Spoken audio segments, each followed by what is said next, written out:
Hey, good evening, everybody. Blitzball Champ is back. A brand new video here on the U to the Tube. So, tonight's video, I wanted to talk about the Carolina Panthers and the upcoming, soon to be, free agents at the end of the season. The pending free agents going into 2021. Now, the reference that I'm using, there was a really pretty in-depth article from Panthers Wire, usatoday.com, and I'll link it into the description box. But it's pretty much talking about the analysis of the pending 2021 Carolina Panthers free agents. Goes through a list of each of them and pretty much talks about whether you should let them go or you should re-sign them. So let's go through the list. Let's go through the list, and let's talk. Let's talk. But yeah, let's go through the list. So first on the list is Russell Okung. Now, according to here, his base salary is $13 million this season. Now, if we all remember, we gave up Trey Turner to get him. It was a trade. I believe Okung was with the Chargers at the time, and we gave up Trey Turner for Okung. And Russell Okung was pretty much to be the guy to protect the blind side of whoever the quarterback is. The main issue this particular season is he has missed more games than he has played. Now, I originally did not agree with the move because one thing I know later, Trey Turner struggled with a few injuries, but he was still a solid offensive lineman.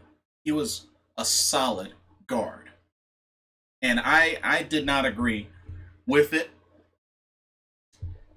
But at the same time, I understood the need for a left tackle because Matt Khalil, he wasn't the guy. He definitely wasn't the guy. But here's the thing, though, with Russell Okung. Now, he's missed a lot of games due to injury, and I know he's had some issues in the past. Because I believe, if I remember correctly, he had a really bad blood clot, which thankfully he was able to overcome. But the dude, I mean, he's 32 years old. He's missed more games than he's played this season. When he's played, I mean, he's done pretty well when he plays. I think the big question here is, are you willing to risk keeping him, on the chances of him just not being able to stay healthy? And according to the verdict they have, is they let him go. And honestly, it's probably not a bad idea. I think they should probably see about upgrading. And honestly, I know a lot of people talking about the draft, about drafting a quarterback. But do you maybe consider Penei Sewell, that tackle out of Oregon? Because after all, the last tackle that we drafted in the first round, who ended up being very successful, was Jordan Gross.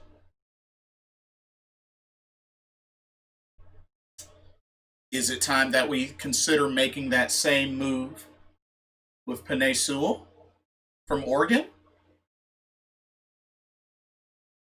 Might something to keep in mind.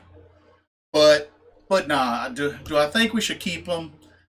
Probably not. I think we should see about upgrading. Next on the list, Taylor Moton.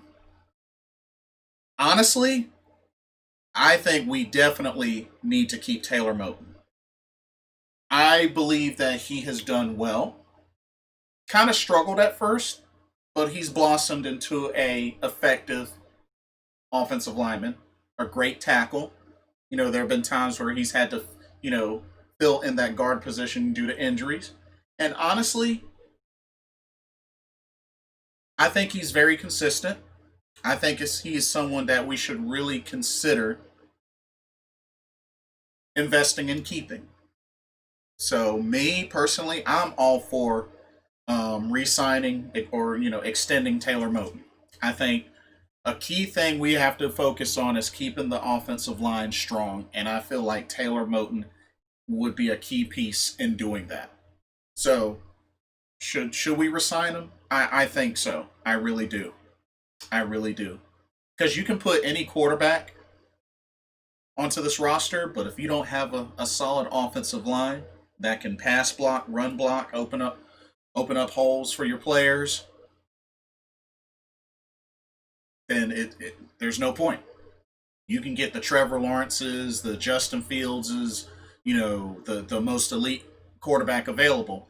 But if you don't have a strong, solid offensive line to give him time and protect him, doesn't really matter. Doesn't really matter. Taylor Moton, I think we should keep. Most definitely. Next up is guard John Miller, which they suggest offer a 1 year max. So apparently, he's only getting paid $4 million this year. Um, I mean,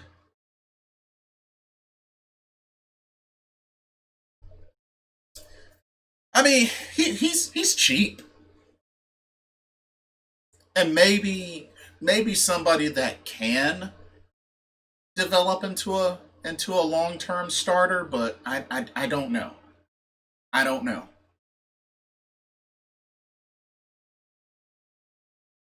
Maybe could be a solid backup, but I don't know. I don't know. Like, I'd be okay if we kept him. I'd be okay if we didn't keep him. Yeah, I'm kind of iffy on that. I'm kind of iffy on that because I'm not gonna say he was great, and I'm not gonna say he sucked. But maybe if they give him another shot, another 1 year deal. I mean, who knows? Maybe he can have a much better year. We'll see. He's definitely affordable, and he's cheap, and yeah. I don't know. I'm okay with or without. Next on the list, guard Michael Schofield. Now this one I was really kind of bummed about because I was really hoping that he'd be able to really help this team. Um, but he's had to miss action due to the EXO crisis. Um, and he's only started 2 games. So if anything, he's another vet. But I kind of wonder the same with him, just like with Russell Okung. Can he stay healthy? I mean, they say in this article, with his price tag, maybe could be worth keeping him for another year as sort of a prove it deal. Maybe, but I don't know if I don't know if I'd take that chance. But as said, he is a veteran, so it's something to keep in mind. Something to keep in mind. Center Tyler Larson. Me personally,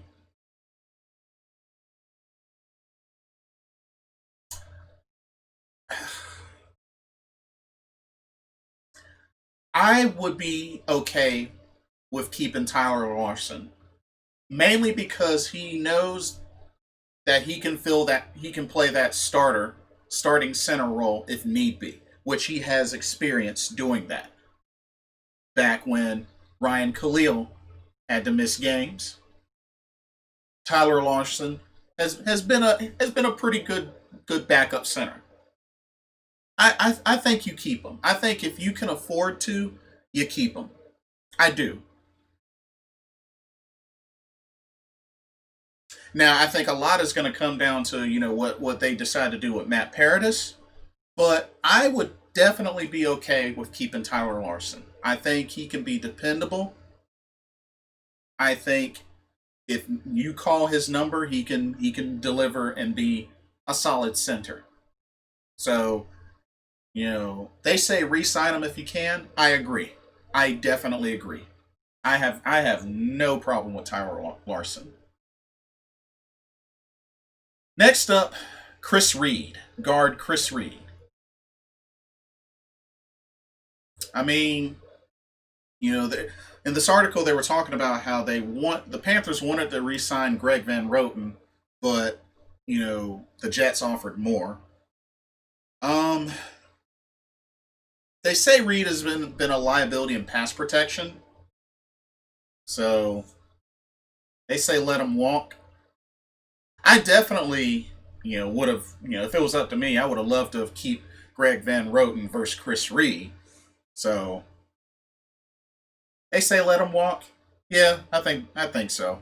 I definitely think so. Any sort of weakness or hole in the offensive line, it's probably best that you let go. Next up, offensive tackle Trent Scott. I mean,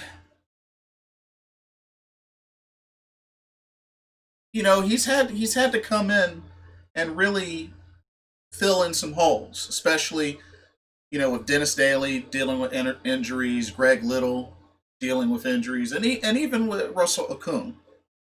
Now, I can tell you this right now. I do agree with a lot of Panther fans that have been saying. I do agree that yeah, maybe Greg Little is indeed a bust. It might be time to definitely admit that Greg Little's a bust. Um, as far as Trent Scott, I mean,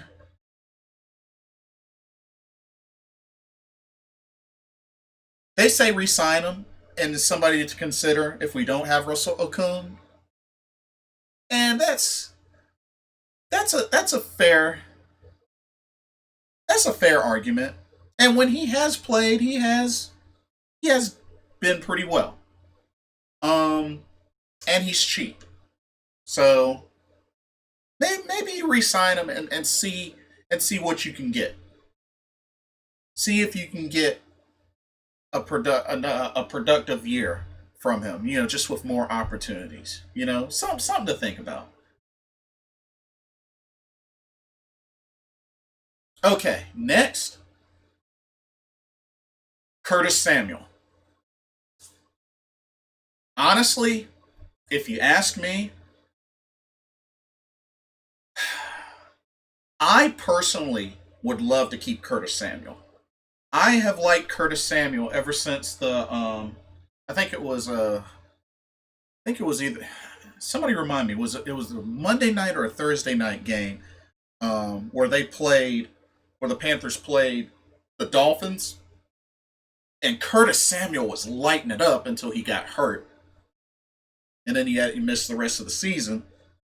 But I fell in love with Curtis Samuel that game because he was just lighting it up with his speed, with his catching ability. Like that game alone sold me on Curtis Samuel and how I felt that he could contribute to the Carolina Panthers. So me personally, I say keep him. He's been a great third down option.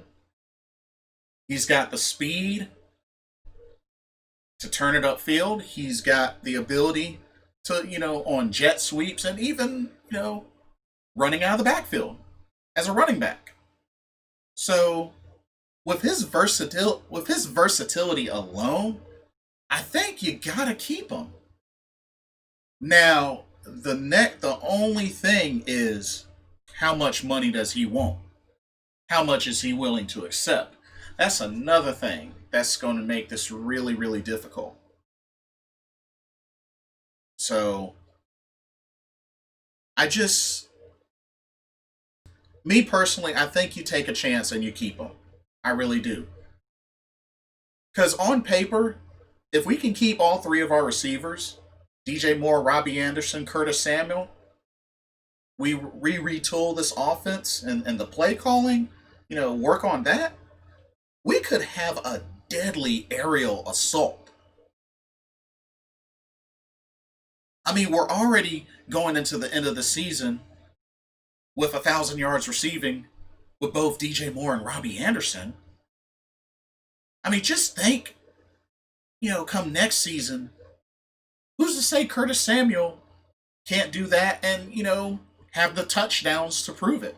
Because, I mean, unfortunately, DJ Moore and Robbie Anderson don't really have the touchdowns to really say that this was, such a big, successful season for them, despite having the 1,000 yards receiving.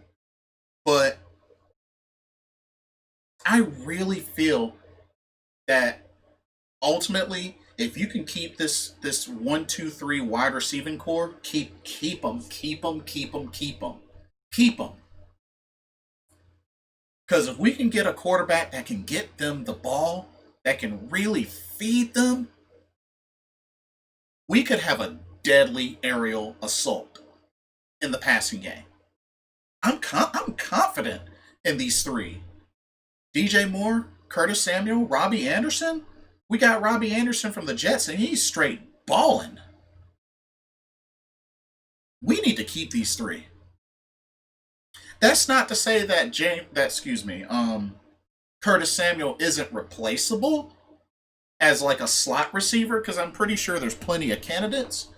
But I am sold on his ability and versatility to be able to make big plays and really help out this Carolina Panthers offense. And I think he deserves to stay. I do. So I am 100 million percent on board with keeping Curtis Samuel.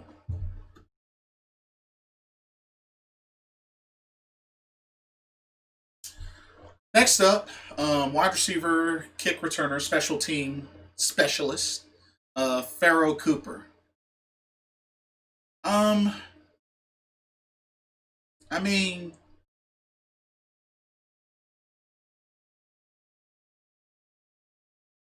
he averages 24 yards per kickoff return. I mean,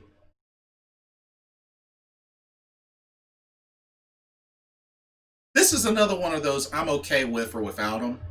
I can't really say too much about this one, but I'm okay with or without him. I'll say that. Next up, we have wide receiver Keith Kirkwood. I mean,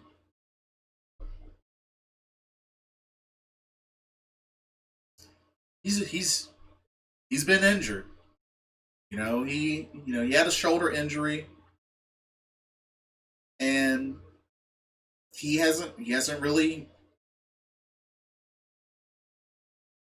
I mean, I think he played in the Bears game, but he re-aggravated the shoulder. So I mean,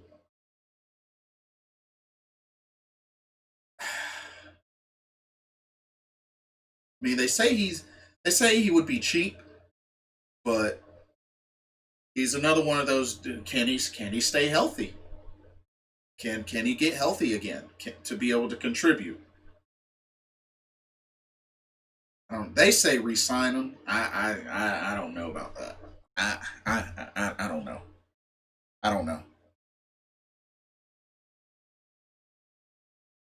Next up is wide receiver Brandon Zilstra.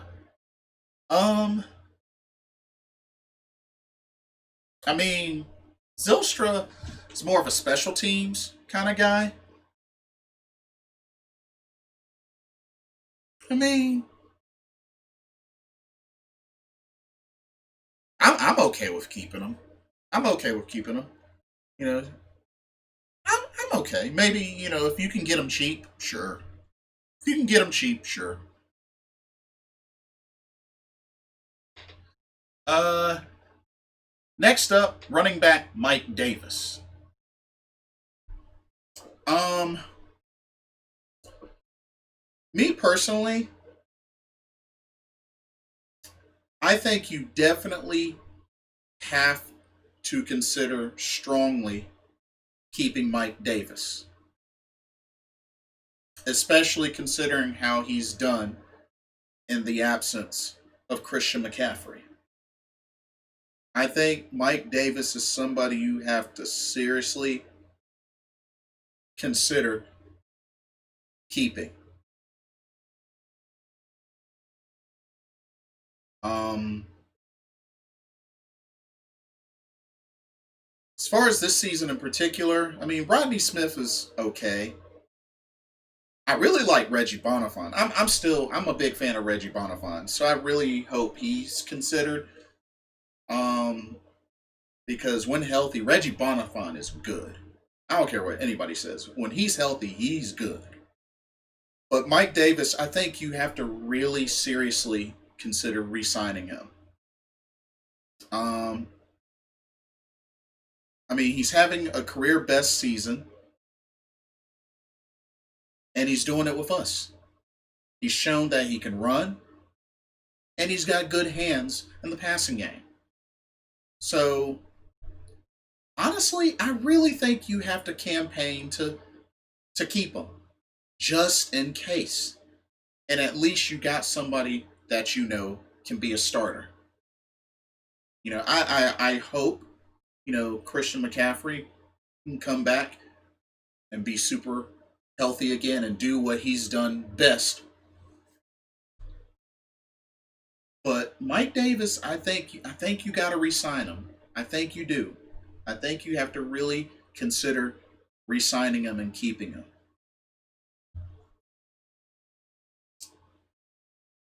Next up, oh well, I mentioned him before. Running back Rodney Smith. I mean,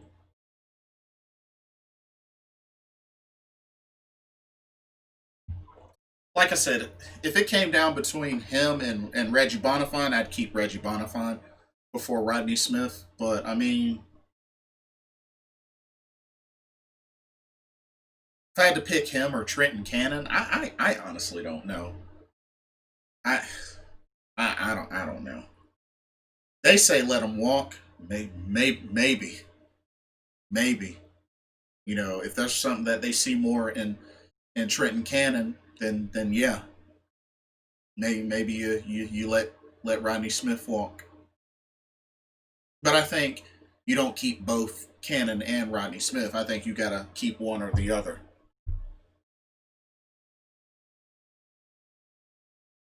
Next up, fullback Alex Arma. Keep him.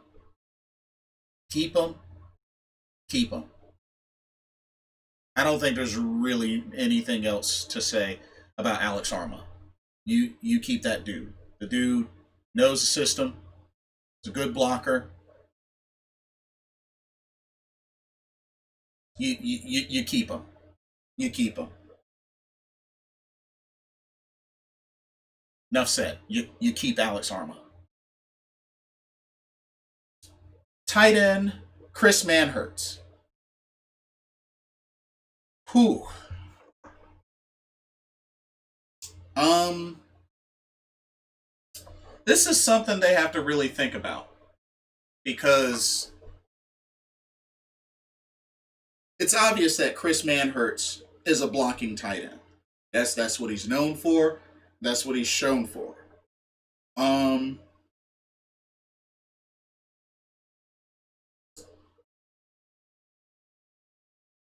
I really feel like you have to consider keeping him for his blocking because that's what he's done. That's what he's done best since being on this team. So if they're not planning on calling plays for the tight end, then they need to be able to use the tight ends that they have in blocking and protection. And Chris Manhertz can definitely do that. So in that case, definitely keep him. Definitely keep him.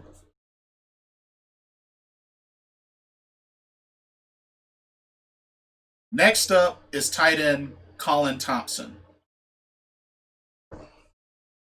Well, he did get his first career touchdown with the Carolina Panthers. I think that's the only touchdown he has. Um, Colin Thompson, I mean,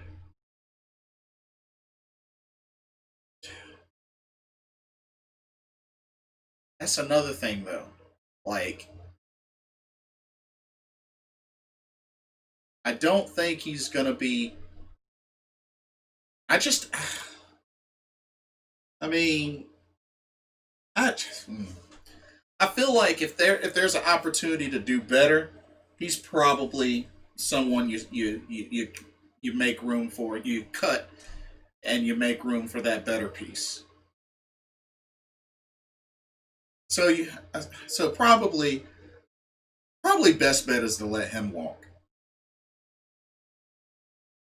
Not that I have anything against Colin Thompson, but I think if you have the chance to get a better tight end, you gotta make room for it, and I think he's expendable.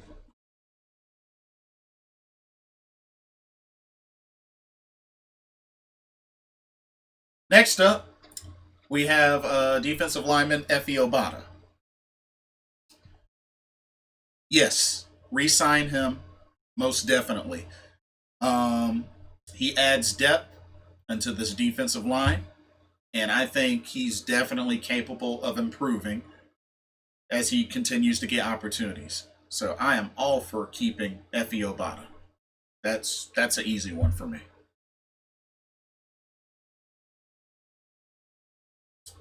Next up, linebacker Tahir Whitehead. No, no, no, no, no, no, no. No, no, no, no, no, no, no, no, no, no, no, no, no, no, no. No, no, no, no.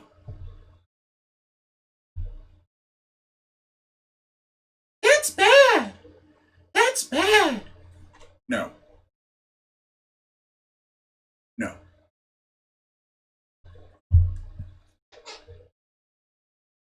Next up, linebacker Julian Stanford. I mean,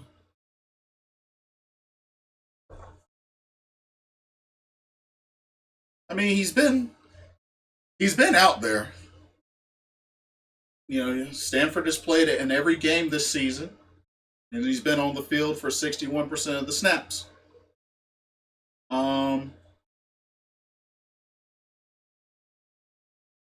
and he's been a special teams guy. Uh, I don't see why not. I don't see why not. You know, I don't think you'll see him get huge numbers. But hey, if he's productive, and you should reward productive players. So, yeah, why not? Next up, linebacker Adarius Taylor. Um, I mean,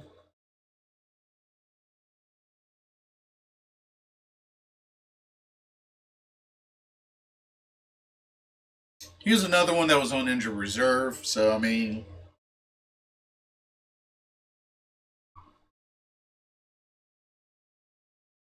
I don't think they lose anything if they let him go. But do they necessarily gain something great by keeping him?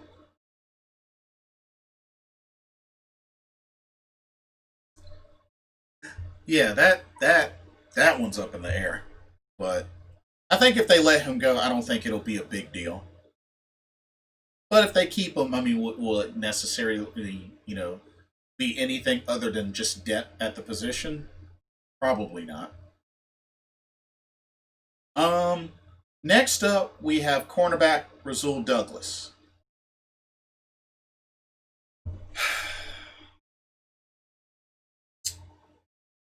This is tough. This is really, really tough.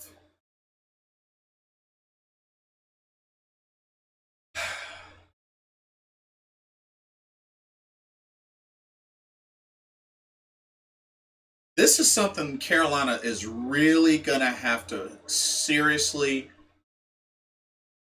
really think about. And this could be this could be the second to the most biggest decision for them in free agency. Rasul Douglas started off great and then just fell apart, made some bad mistakes, and just declined. Now Carolina let James Bradbury walk. Now I'm not saying Rasul Douglas is no James Bradbury, and the argument can be made whether James Bradbury is elite or not. I mean, he made the Pro Bowl for the Giants. He's ball. He's doing well with the Giants. He made the Pro Bowl.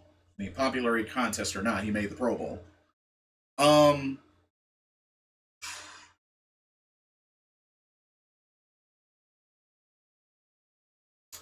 this one's tough. Maybe, just maybe, because we also have to look at the other cornerbacks we have. You know, Troy Pride Jr., Dante Jackson,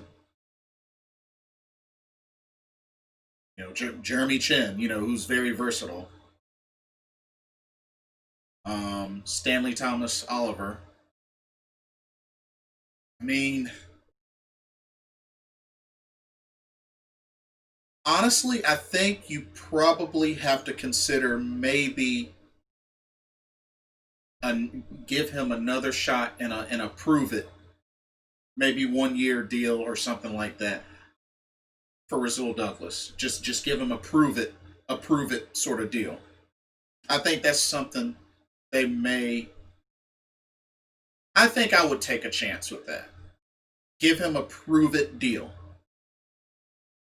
Give him a prove it opportunity. But I can. That's going to be tough. That's going to be a really tough decision. I think a lot tougher than people think. Next up, cornerback Corn Elder. Now I'm gonna be honest with y'all. Corn Elder, I was not sold on Corn Elder at first. He was dealing with injuries. Plus, he just was not showing up. Just started off pretty like struggling pretty badly. But you know something? He's been little by little, he's actually been improving at that nickel spot. He's been improving. And he's a youngin. He's only 26.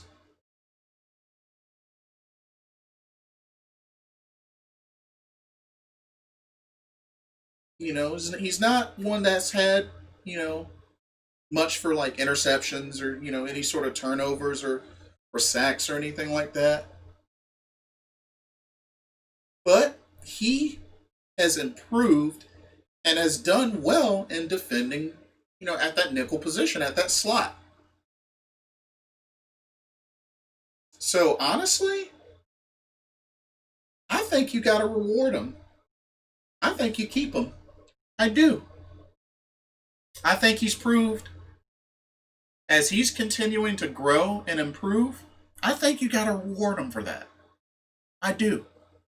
Really, really see if Corn Elder can actually turn into a premier cornerback, to a beast of a cornerback. And maybe he can branch out and be multidimensional on the outsides and on the slot. Or excuse me, nickel. I mean, you never know, but he's showing that he can play the nickel back spot.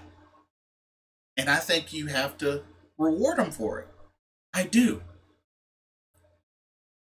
Whether they sign him, extend him for a couple of years, or a big multi-year, or 1 year, I think you got to keep him. I think you got to keep him. I want to see if he can really turn into that premier elite corner at the nickel spot. I think you got to take a chance. Next up, kicker Joey Sly.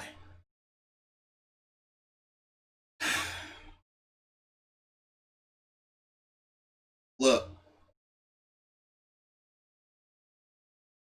I know how some people feel about Joey Sly. And like I said, I like the guy. I liked his story, of how he made the team, how he was able to get on the team. Very admirable. Very admirable.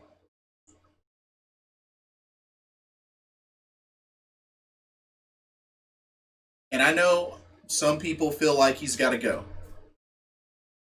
Is he a Graham Gano? No, of course not. I understand that. I totally agree. He is no Graham Gano.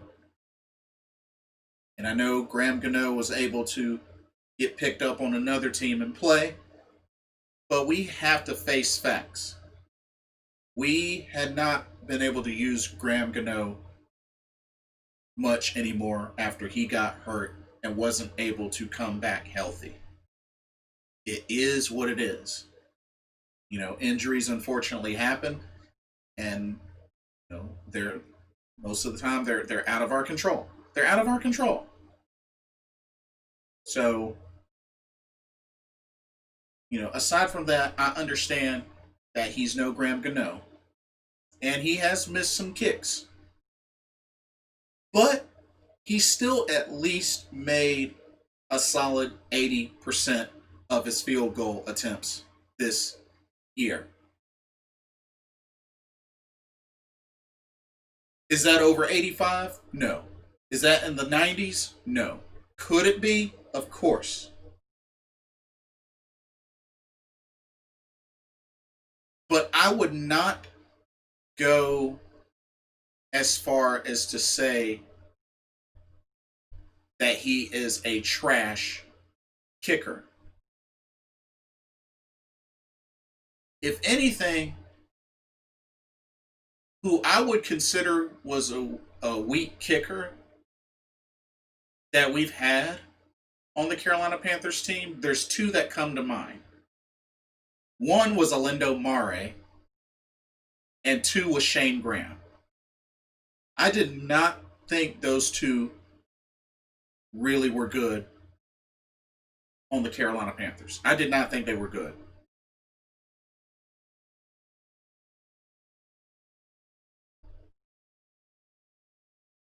Not to mention, Joey Sly does have the distance.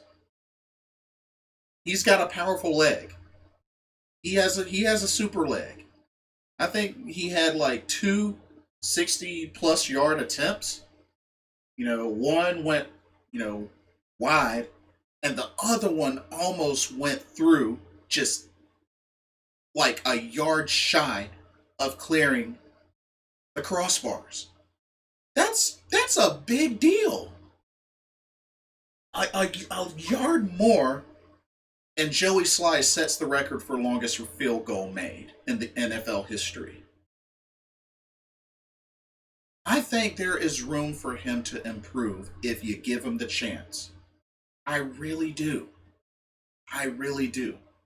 And I know a lot of people are going to say, you have one job, you have one job, you have one job. But look, Nine times out of 10, a lot of these field goal kickers, especially, with the Carolina Panthers, with how the offenses really struggle to really, you know, get those final drives and such, you can't always put that on the kicker.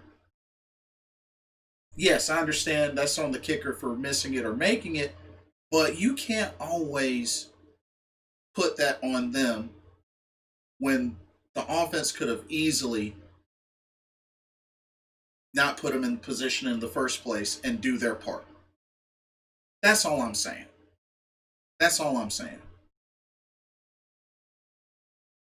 And Joey Sly was only put into that position, what, twice this year? Two or three times this year? So, all I'm saying is, I really feel like Joey Sly, there's room for improvement. And I have no problem giving him that chance to improve and show that he does deserve to stay on this roster. Now, on paper, could they get a better kicker? Probably. Remains to be seen. But I don't really have a legitimate reason why you don't give Joey Sly another shot and keep him on this team. I can't come up with a reason. I really can't. I really can't. So I say keep him. Me personally, I say keep him. And then last but not least, long snapper JJ Jansen. Yeah, keep him. Big part of the special teams. Keep him. Consistent. And he's just, you know, as they said in the article, if it ain't broke, don't fix it. JJ Jansen is definitely not broke. So yeah, keep him. Keep him. You know, been on this roster for like ever now. Keep him. Keep him. But anyway, that's all. That's all that they have. That's all that's covered. But like I said, I'll link the article into the description box. But yeah, let me know what y'all think. Let me know how y'all feel about each of these free agents going into 2021. Who would you keep? Who would you let go? Who would you not re-sign? Who would you give extensions to? Single year, multi-year? Like, let me know what y'all think. Like, comment, subscribe, click that notification bell so you don't miss a video. And thank y'all so much for watching and for all of your support. I'm Blitzball Champ Jason Ingram signing off. Hope everybody has a blessed day. Peace.